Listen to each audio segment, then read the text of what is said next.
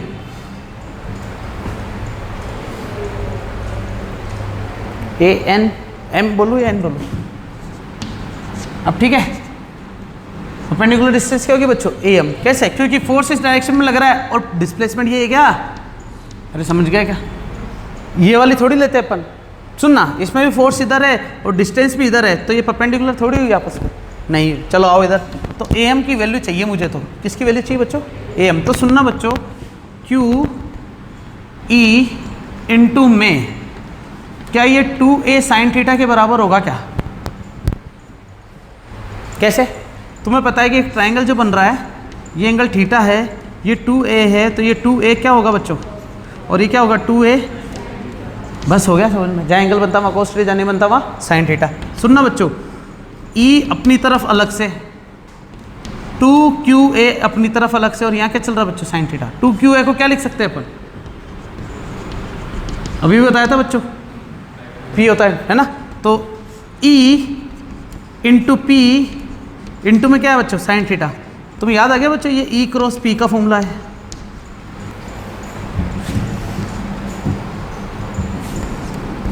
P पहले आएगा और E बाद में आएगा। ये किसका फॉर्मूला मिला हमारे को? टॉर्क। और कौन सा टॉर्क है बच्चों?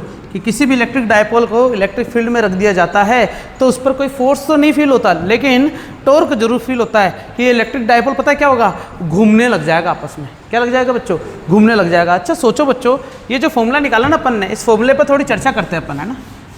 बड़ी अच्छी चर्चा करते हैं। चर्चा कैसी है बच्चों? हमें पता है कि टॉर्क बराबर क्या होता है?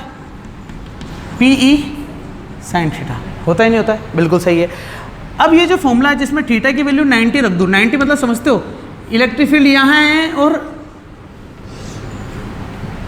सोचना मैं क्या कहना चाह रहा हूँ। तुम्हें पता है पी वेक्टर कौन कौन सा? एक तो पी है और एक ई है। पी की डायरेक्शन कहाँ है बच्चों? क्या यही है क्या? नेगेटिव से पॉजिटिव। ठीक है। इलेक्ट्रिक फील्ड की डायरेक्शन कहाँ है बच्चों? ये। तो पी और ई में एंगल कितना बना है? तो टॉर्क बराबर पी ई हो जाएगा क्या डायरेक्ट? अब सुनना, मैंने क्या करा है, इस इलेक्ट्रिक फील्ड में डायपोल को कैसे रखा है बच्चों? डायग्राम यही रहने देता हूँ। प्लस का क्यू और कहाँ पर बच्चों? माइनस का क्यू। तुम्हें पता है इसके बीच की डायरेक्शन ये पी होगी क्या? और ई की डायरेक्शन ये होगी क्या? थीटा कितना हो गया? 180। अरे हाँ कि ना? थीटा 180 होगा नहीं होगा? अच्छा थीटा 180 तो भी जीरो होता है, साइन जीरो तो भी जीरो होता है। हालांकि कोई टेंशन वाली बात नहीं है, लेकिन जीरो तो होता ही है। लेकिन थीटा तो सही लिखेंगे ना अपन, जीरो थोड़ी लिखेंगे इसको। तो बताओ अब टॉर्क कितना होगा? जीरो। इसका मतलब हो गया कि क्योंकि थीटा की वैल्यू जीरो रखते हो तो टॉर्क भी जीरो हो गया। अच्छा बच्चों, टॉर्क जीरो हो गया। अगर टॉर्क जीरो हो गया है इसका मतलब ये घूम नहीं रहा। लेकिन मैंने भी बताया कि इलेक्ट्रिक फील्ड के अंदर किसी मूवमेंट को, किसी भी डायपोल को रखते तो वो घूमता जरूर है। अब सुनना बच्चों कि मेरा लीवर ऐसा था, मैं यहाँ से पकड़ के ऐसे कर रहा हूँ तो ये पूरा घूमेगा, है कि नहीं है? लेकिन ये यहीं पड़ा हुआ है, लेकिन मैं पकड़ूंगा कहाँ से इसको? फोर्स कहाँ से लग रहा है? मतलब ये ऐसे पड़ा हुआ था और एक रेलगाड़ी जा रही है, कुछ भी जा रही है, जो ऐसा कर दे हुआ है, तो ये नीचे जाएगा नहीं जाएगा? सोचो। मतलब ये ऐसे पड़ा हुआ है डायपोल, पॉजिटिव और नेगेटिव, सही है?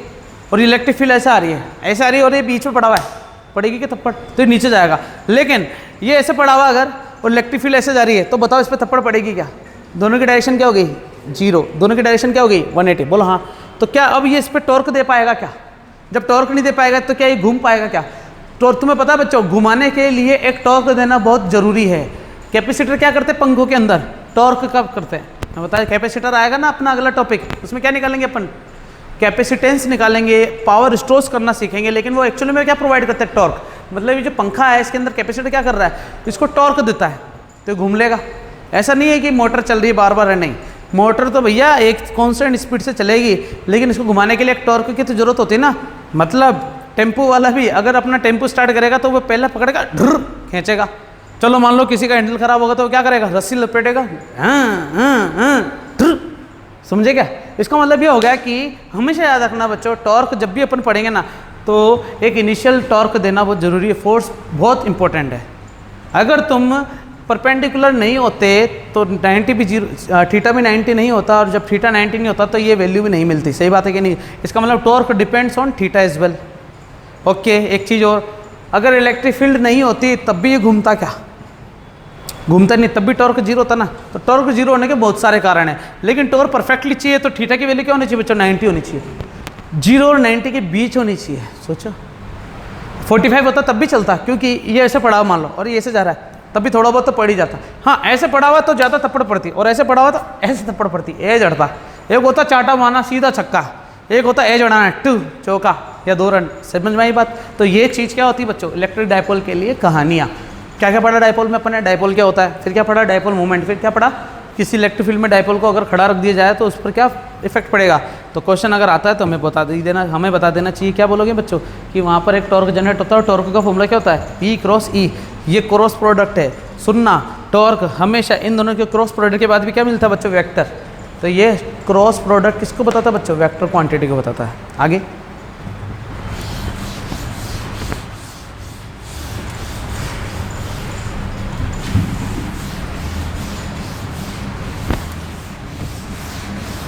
बच्चों अपन ने बहुत सारी चीज़ें पढ़ी, पॉइंट चार्ज, ये चार्ज, फलाना चार्ज, इनफाइनाइट प्लेट पर चार्ज, ठीक है ना। लेकिन दिख रहा है क्या?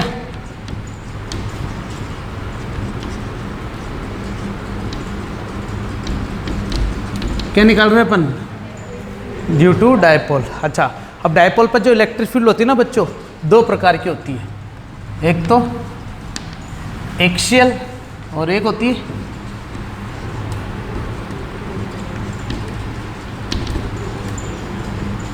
क्या पढ़ते हैं इसे? इक्वेटोरियल। इक्विलेटरल नहीं बोलना है इसको ना, ठीक है। मतलब क्या हो गया समझना कि एक्सियल का मतलब हो गया, मान लो कि ये हमारे पास पॉजिटिव,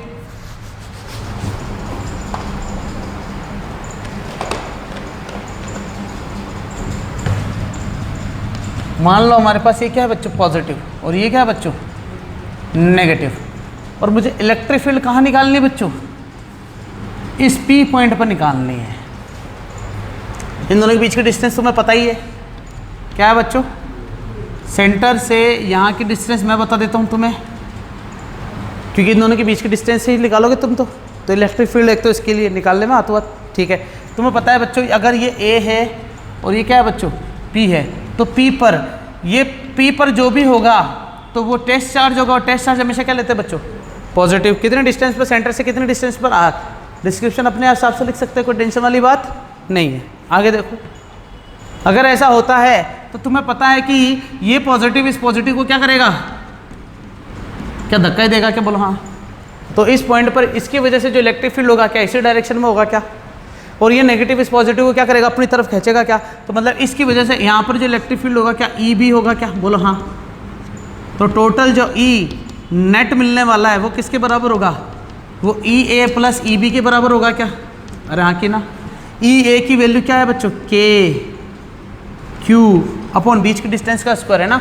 ई ए निकाल रहे बच्चों यहाँ से लेके यहाँ तक। अरे सोचो, यहाँ से लेके यहाँ तक। फॉर्मूला पता ना किसी भी पॉइंट चार्ज के लिए इलेक्ट्रिक फील्ड क्या के क्यू बाई आर स्क्वायर होता है? नहीं होता है, लेकिन आर स्क्वायर तो लेंगे नहीं। क्या बच्चों आर प्लस ए का स्क्वायर होगा कि नहीं होगा? अरे समझो रे, पक्का रे, ठीक है। और एक काम करते हैं,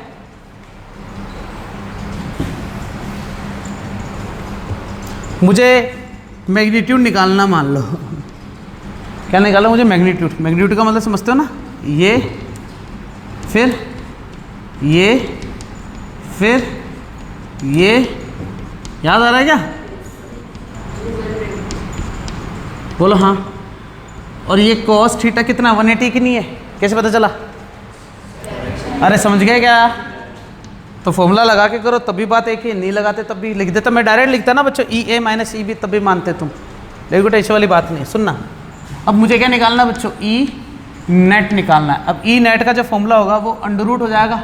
छोड़ो, तुम्हें पता है कि ई ए माइनस ई बी का होल स्क्वायर मिला है फॉर्मूला। बोलो हाँ। क्योंकि बच्चों cos 180 की वैल्यू -1 हो जाती क्या? होती नहीं होती। cos 180 क्या होता है बच्चों, -1। माइनस की वजह से a square plus b square minus 2ab क्या होता है, ई ए माइनस ई बी का होल स्क्वायर। ठीक है, स्क्वायर से स्क्वायर कटा तो ई नेट कितना मिला है बच्चों, ई नेट मिला है ई ए माइनस ई बी। अच्छा, फॉर्मूला ये भी हो सकता था क्या, जरूरी थोड़ी हमेशा ये हो a माइनस बी का होल स्क्वायर हो, b माइनस ए का भी होल स्क्वायर सेम होता है। ठीक है, आगे देखना बच्चों, मुझे ई ए की वैल्यू चाहिए। किसकी वैल्यू चाहिए बच्चों, ई ए की। कितनी होगी ई ए की वैल्यू, दिमाग लगाना, थोड़ा सा साइड में लिख देते हैं कि भैया ई ए जो मिलेगा वो किसके मिलेगा, के क्यू और बीच की डिस्टेंस, बीच की डिस्टेंस कितनी बच्चों, आर प्लस ए का होल स्क्वायर, बोलो हाँ। और ई बी कितना होगा बच्चों, के क्यू आर माइनस ए का होल स्क्वायर। कैसे, अरे समझे क्या, ए माइनस कर दोगे ना। ठीक है, अब बताओ ये बड़ा है ये बड़ा है, सोचो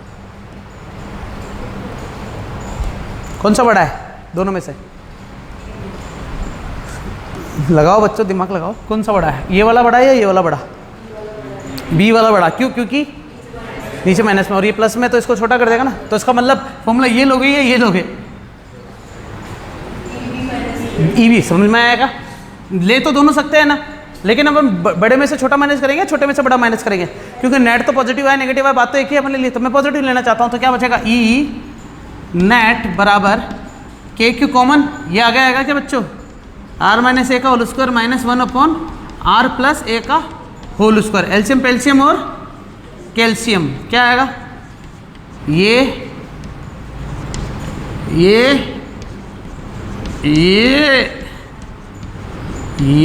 सही है क्या। अब क्या करेंगे, ये होल स्क्वायर खोल दोगे तो बच्चे 4 आ रहे हैं, ये तो डायरेक्ट फॉर्मूला याद होगा, a प्लस बी का होल स्क्वायर माइनस ए माइनस बी का होल स्क्वायर में ए स्क्वायर और बी स्क्वायर कट जाएंगे तो 2ab इधर से बचेगा, 2ab इधर से बचेगा, 4ab। अब तुम बोलो सर माइनस का बचेगा, नहीं माइनस और माइनस प्लस हो जाएगा ना वो 2ab। खोल के देखना, ये मिलेगा 4 आ रहा है, नीचे क्या है, नीचे क्या है, क्या R square minus A square का होल स्क्वायर मिलेगा क्या, कैसे, A plus B minus B, बोलो हाँ, अरे बोलो हाँ, टेंशन वाली बात। ठीक है, तो ई नेट कितना मिला बच्चों अपन को, ई नेट मुझे मिला है 2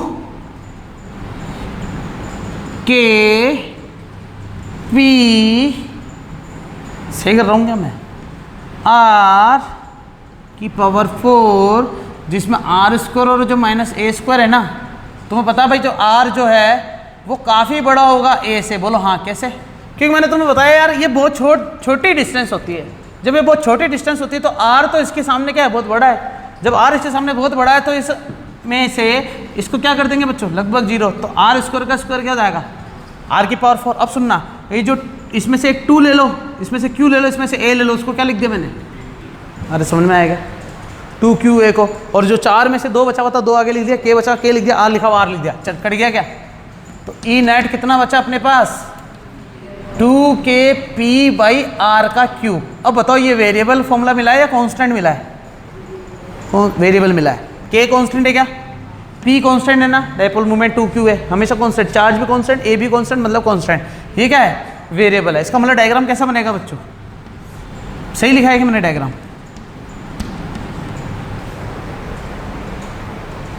क्योंकि e और p तो प्रोपोर्शनल है ना। और अगर e का r में बढ़ाता तो ऐसे बनता क्या, समझ में आई चीज, ये तो किसका बना है, इसका। और सुनना एक और फॉर्मूला, अगर मैं 1/r का बना दूं तो क्या होगा, अरे समझ गए क्या, घुस गया क्या दिमाग में। तो इसका मतलब ये इलेक्ट्रिक फील्ड ड्यू टू अपन ने निकाला है डायपोल अबाउट इसी की एक्सिस पर, क्या एक्सिस के आगे मिल रहा है क्या अपन को। अगर ये मैं इसको ना यहाँ ना रख के यहाँ कहीं रख देता तो वो क्या हो जाता बच्चों, सही है ना।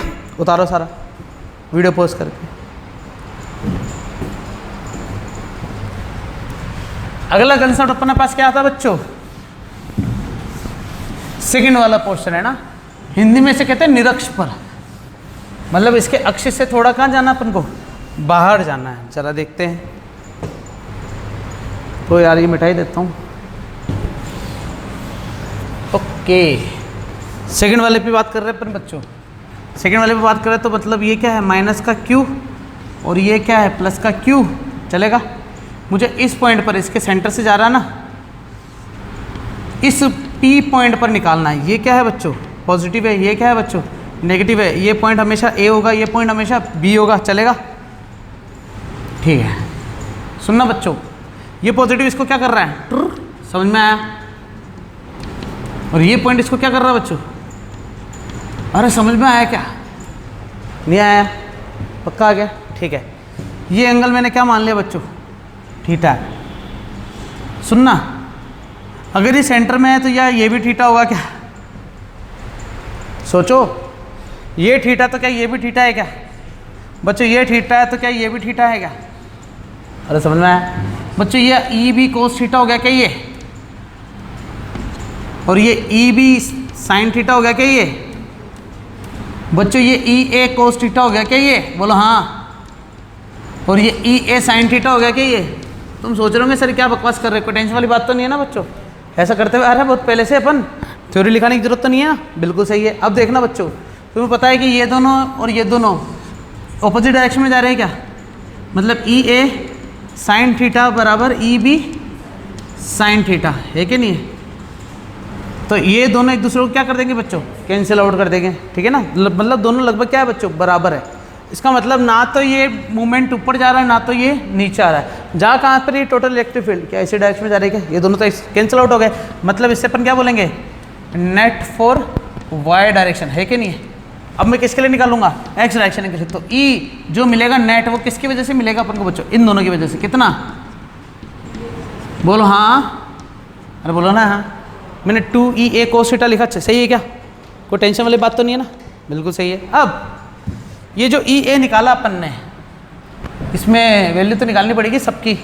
ओहो, निकाल के दूं क्या वैल्यू? E A कितना होगा? K, किसी का भी निकाल लूँ ना, चलेगा? A मतलब पॉजिटिव मान लो, और उस पॉइंट पर चार्ज कितना मान लिया अपन? बोलो हाँ, कितना मान लिया अपन ने? Q नोट अपन उनके बीच के डिस्टेंस का स्क्वायर कितना होगा बच्चों? मान लेते हैं कि ये तो क्या मानते हैं अपन? अरे नहीं नहीं, नहीं ऐसे कैसे? ये कितना है? A, ये भी कितना है? ठीक है, और ये मान लेता हूँ कितना बच्चों? L है। तो क्या ये A square plus L square का रूट होगा क्या? है कि नहीं है? तो यहाँ पर भी मैं क्या लिख देता हूँ? A square plus L square के रूट का स्क्वायर, क्योंकि K Q1 Q2 अपन R स्क्वायर, ये हटा दूँ क्योंकि फोर्स में आता है Q नोट, तो ठीक है ना? तो K Q upon R square, square से स्क्वायर रूट कट गया तो क्या बचेगा बच्चों? 2KQ और कॉस थीटा, और बटे में क्या चल रहा है बच्चों? A square plus L square. बच्चों मुझे कॉस थीटा भी चाहिए, मान लो। आओ, ये थीटा है क्या? ये A square plus L square है क्या? अरे हाँ कि ना? और ये क्या है बच्चों? A है। तो जब मैं कॉस थीटा निकालता हूँ तो क्या फॉर्मूला बनता है? आधार LA, आधार बटे कण, है ना?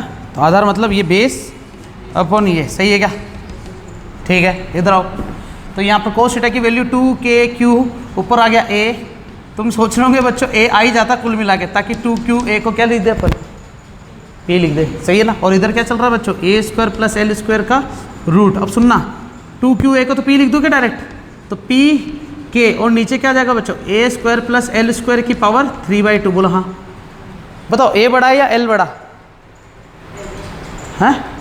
L बड़ा है ना? इसका मतलब क्या? A स्क्वायर बहुत छोटा मान लूँगा कि L स्क्वायर से, तो सिर्फ ये बचेगा क्या? तो PK अपॉन L स्क्वायर की पावर कितना बचेगा बच्चों? 3/2। 2 से 2 कटा, क्या बचेगा? PK बाई L की पावर 3, है ना बच्चों? अच्छा, ये L जो है वेरिएबल है या कांस्टेंट है? एक काम करें अपन, इसको L की जगह क्या मान लें? अगर R ही मान लें तो तुम्हारे पुराने कहानी के हिसाब से चलेगा कि सारी कहानी? बोलो हाँ। ये भी R, ये भी क्या है? R, और इसको क्या लिख दिया? R। ये भी क्या आ गया बच्चों? R। क्या फॉर्मूला बिल्कुल पहले जैसा मिला है क्या? बस उसमें क्या था बच्चों? 2 था, इसमें 2 नहीं है। फॉर्मूला बिल्कुल वही है, कोई चेंज वाली बात नहीं है। डायग्राम दोनों के बिल्कुल सेम। ये कब जब 1/r³, ये कब जब R, ये कब जब P। बोलो हाँ। अरे समझ गया क्या? तो ये अपन को निरक्ष पर मिल गया बच्चों, ठीक है, जो एक्सिस पर नहीं है। कोई भी डाउट हो तो पूछो बच्चों, किसी भी प्रकार का। ये अपन ने electric field due to dipole, इसके क्या बेटा? ये वाली चीज़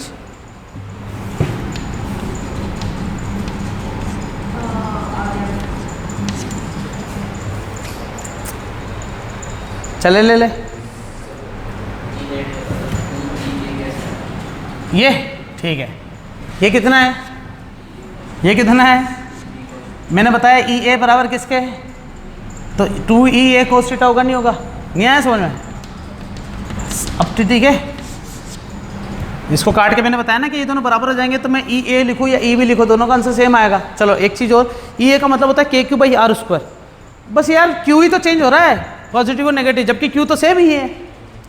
क्यू का नेचर चेंज है लेकिन क्यू का मैग्नीट्यूड थोड़ी चेंज है, नहीं, डिस्टेंस भी सेम है क्या। तो फॉर्मूला क्या होता है इलेक्ट्रिक फील्ड का, के क्यू बाई आर स्क्वायर। अब तुम के की जगह माइनस क्यू लिख दो तब भी तो सेम होगा, ई ए ई बी, बस डायरेक्शन तो अलग अलग है।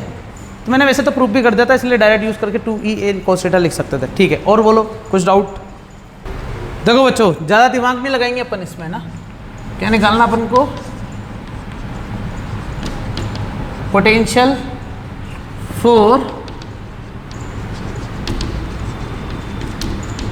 डाइपोल। डाइपोल के लिए क्या निकालना अपन को बच्चों, पोटेंशियल निकालना। जरा देखते हैं, सबसे पहले क्या डाइपोल बनाएंगे, प्लस का क्यू और माइनस का क्यू, वही एक एक्सिस पर एक एक्सिस पर नहीं, ठीक है ना।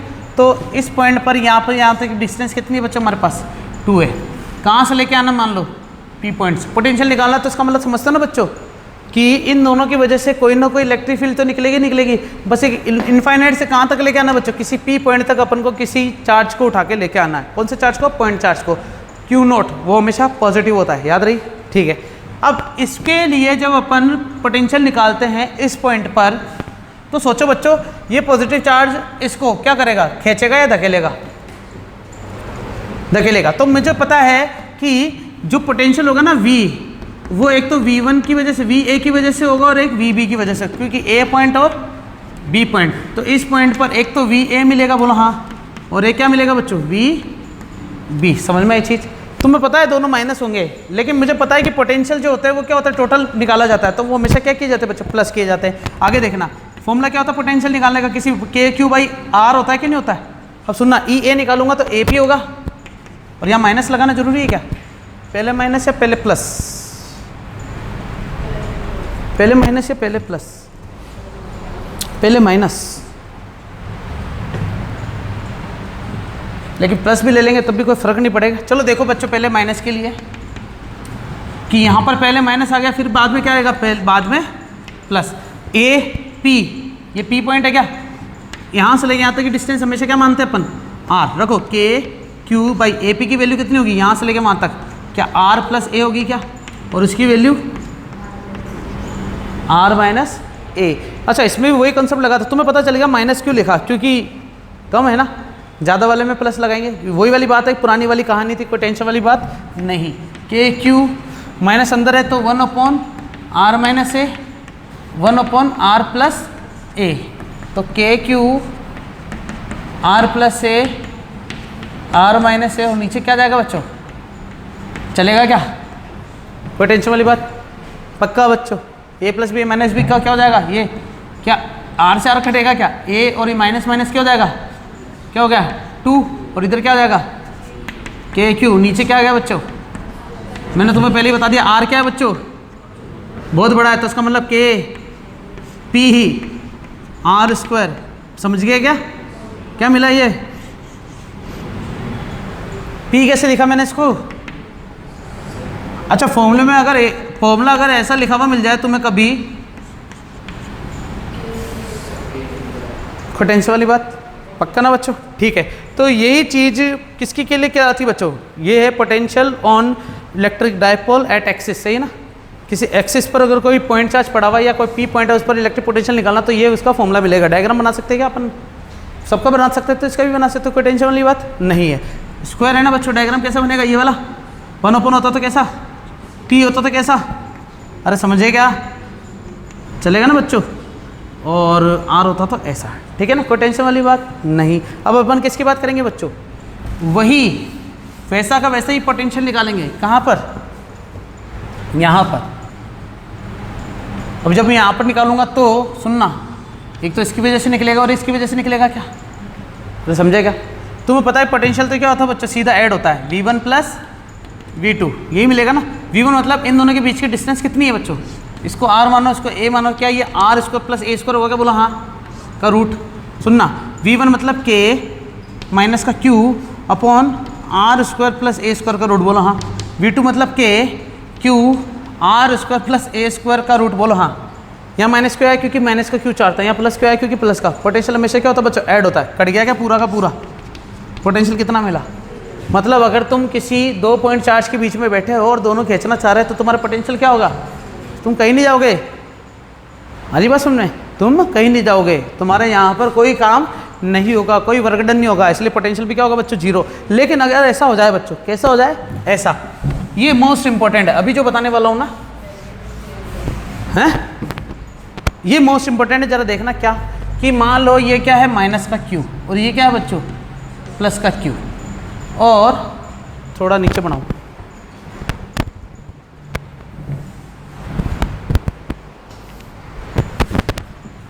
एक है माइनस का क्यू और एक है बच्चों प्लस का क्यू। दोनों के बीच की डिस्टेंस कितनी होगी, 2 है। पॉइंट ना तो यहाँ पर है ना तो यहाँ पर है, कहाँ रख दिया मैंने, समझे। जब यहाँ रख दूंगा तो यहाँ से लेके यहाँ तक की डिस्टेंस 1 मानोगे क्या, R1। इसको क्या मानोगे बच्चों, R2। मान लेते कि सेंटर से कितना था ये, अरे समझे क्या रे, R मान लिया मैंने, सिंपल सा। ठीक है, मुझे पोटेंशियल निकालना भी, क्या होगा, कोई टेंशन वाली बात नहीं, क्या आएगा, समझे क्या, पक्का। के क्यू कॉमन, क्या बचेगा, पक्का। सुनना बच्चों, मान लेते कि सेंटर से कितना एंगल बना रहा है और ये सारी डिस्टेंस इतनी छोटी कि इसको भी थीटा मान सकते हो क्या, सोचो यार थोड़ा। मैं क्या बोलना चाह रहा हूँ कि ये साला है इतना छोटा सा, वो तो अपन को दिख रहा बड़ा, लेकिन इतना छोटा है कि ये जो 2 लाइन है ना, अपन को अभी तो जूम आउट कर रखा है मैंने, जूम कर रखा है। इसका मतलब ये दोनों एक दूसरे से दूर दिख रही है, लेकिन एकदम से देखा जाए तो बहुत छोटा है डायग्राम। तो ये लाइन एक दूसरे के ऊपर मिलेगी कि अपन को कोइंसाइड करते हुए, तो ये एंगल थीटा है, तो इसको भी क्या मानोगे, लगभग थीटा। थीटा तो नहीं है मान लिया, लेकिन है लगभग थीटा, अप्रोक्सीमेट थीटा है। अब जब अप्रोक्सीमेट थीटा तो बच्चों यहाँ कंसेप्ट आएगा, क्या देखना जरा,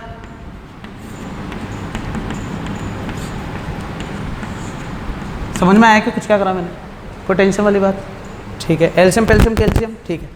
R1 बड़ा है या R2 बड़ा है बच्चों। यहाँ से मैं प्रकार रखूँ, क्या रखूँ बच्चों में, प्रकार इधर, और इतना मैंने आर्क जनरेट करा, और क्या बनाऊंगा, एक सर्कल बना सकते कि नहीं बना सकते ऐसे सर्कल। ठीक है, तो बच्चों बताओ कि यहाँ से लेके यहाँ तक भी R2 ही होगा क्या, ये है कि नहीं। ठीक है बच्चों, क्या ये परपेंडिकुलर होगा क्या,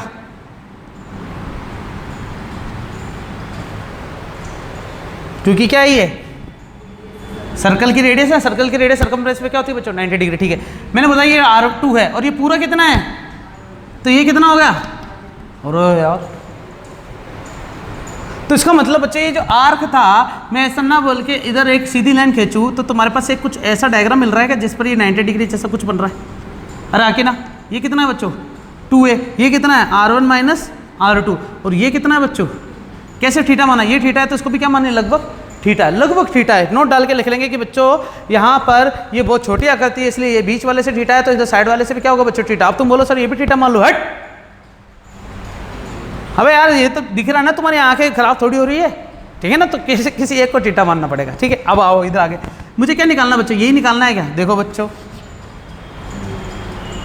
समझे क्या। ठीक है, ये थीटा है, ये है, तो बच्चों सुनो, ये हाइपोटेनस है क्या अपने लिए, हाइपोटेनस से तो जहाँ एंगल बनता वहाँ क्या आता है, जहाँ नहीं बनता वहाँ क्या आता है, ये तो पता ही था तुम्हें। तो इसका मतलब R1 माइनस R2 की वैल्यू क्या मिली है, नीचे क्या आ गया बच्चों, अरे हाँ कि ना।